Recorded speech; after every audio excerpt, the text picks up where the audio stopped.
l'information de façon optique, c'est-à-dire sur les CD, DVD et Blu-ray. Alors, si on zoome sur un CD, on va voir un sillon constitué de creux et de plats. Alors, comment lire l'information sur ceci? À l'aide d'un faisceau laser qui va être envoyé sur cette surface du CD, qui va le refléter et envoyer sur une photodiode. Alors, voici la surface du CD. Comment ça marche? Si on éclaire cette partie ici du sillon, c'est-à-dire où il n'y a pas de creux, alors le faisceau laser arrive, est reflété, arrive sur la photodiode et on a une intensité maximale. Si on éclaire une partie où il y a un creux, mais pas que le creux, en débordant de chaque côté, la partie du faisceau laser qui va au fond du creux va être en retard par rapport à la partie qui va à côté. Et quel retard elle va prendre? En fait, elle va prendre un retard de lambda sur 2, parce que le creux a une profondeur de lambda sur 4. Donc l'aller-retour fait lambda sur 2.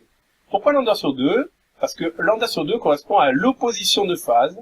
Et donc, en fait, la lumière qui est allée au fond du creux va avoir une interférence destructive avec la lumière qui n'y est pas allée.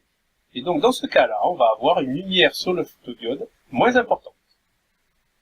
Donc, si on récapitule pour toute cette partie du CD, voilà, on va avoir des moments où la lumière sera importante et des moments où la lumière sera moins importante. Ensuite, il suffit de codifier. On met un 0 chaque fois que la lumière ne varie pas.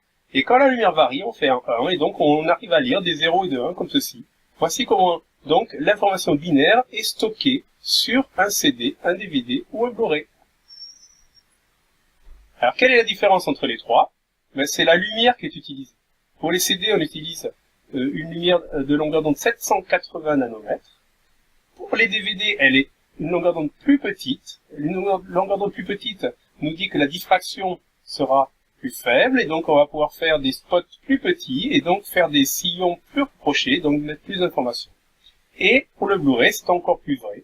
Cette fois-ci, la longueur d'onde est née de 405 nanomètres, et donc il y a beaucoup plus de sillons resserrés sur un Blu-ray que sur un CD, donc l'information est beaucoup plus importante. On arrive à stocker 63 gigaoctets sur un Blu-ray, alors qu'on ne met que 750 mégaoctets sur un CD.